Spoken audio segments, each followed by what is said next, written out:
I was purchased by a merchant who carried me to Tunis. This man sold me to another merchant who sold me again to another at Tripoli. And from Tripoli I was sold to Alexandria, from Alexandria to Smyrna, and from Smyrna to Constantinople. After many changes I ended up the property of an Aga of the Janissaries, which is an important Turkish official, that's the Aga, and the Janissaries were an elite corps of Turkish troops.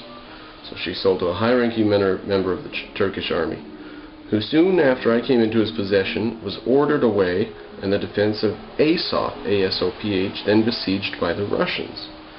Now, you don't need to know anything about Russian history to guess this question correctly. Who was the leader of the Russians at the time of this reference? You don't just what's the only Russian you've ever heard of? Peter the Great. Ivan the Terrible, some of you may have said, but no, it's Peter the Great. Close. It was only 50% of Russian history was on the line there. The Aga, being very fond of women, took his whole seraglio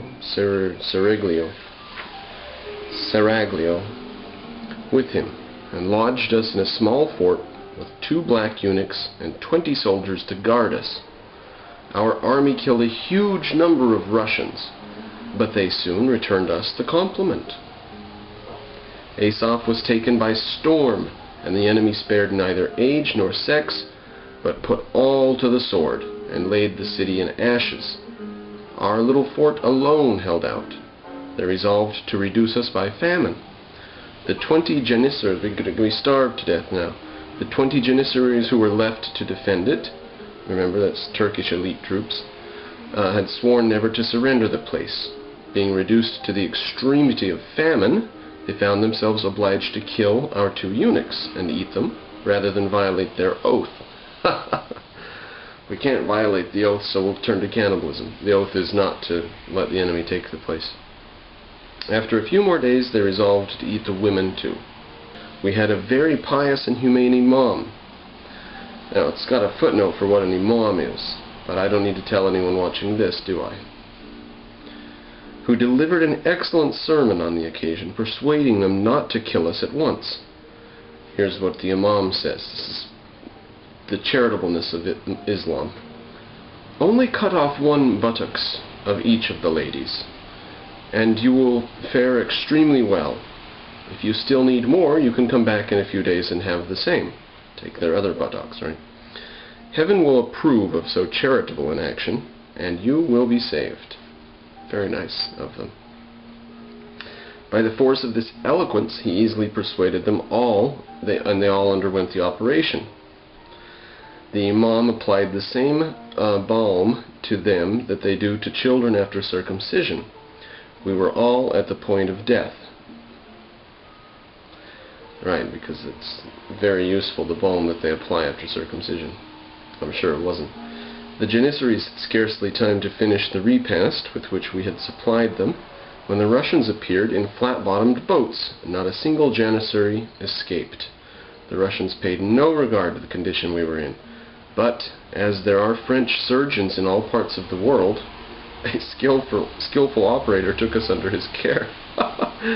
No matter where you are, if you need an operation, there will be a French guy nearby to do an operation on you. This is in the 1500s he's writing about. And cured us. And I will never forget, as long as I live, that as soon as my wounds were perfectly healed, he made me certain proposals.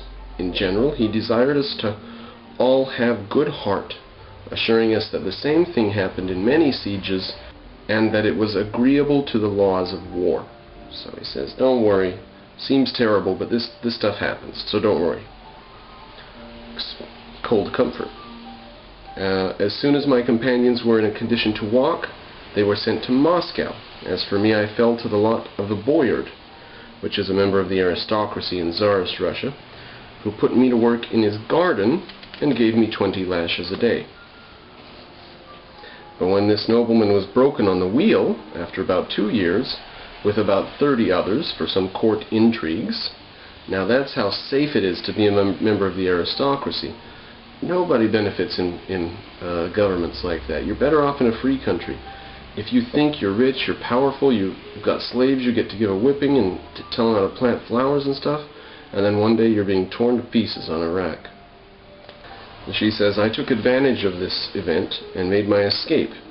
I traveled over a great part of Russia. I was for a long time an innkeeper's servant at Riga, then at Rostock, Wismar, Leipzig, Kassel, Utrecht, Leyden, The Hague, and Rotterdam. I have grown old in misery and disgrace, living with only one buttock, and in remembering always that I was a pope's daughter.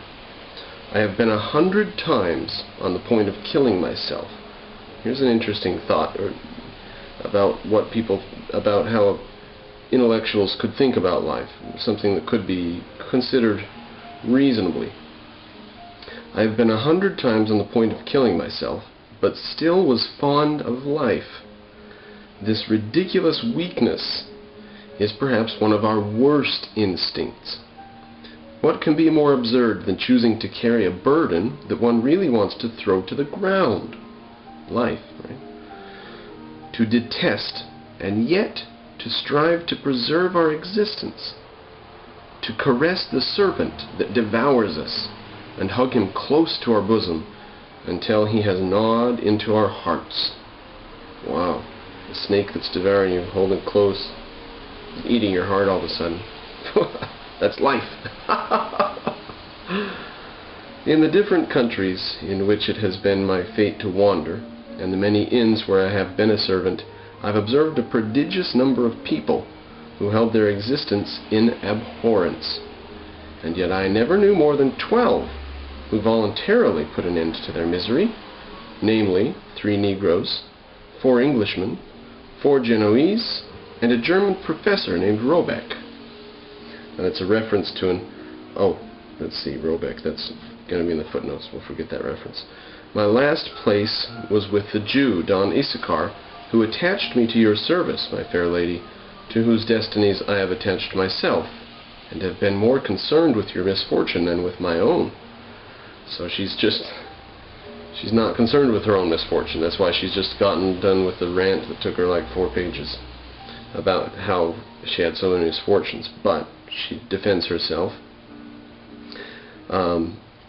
I would never have even mentioned the matter to you if you had not irked me a little bit, and if it was not customary to tell stories on board a ship in order to pass away the time. In short, my dear miss, I have a great deal of knowledge and the experience in the world, therefore, so take my advice.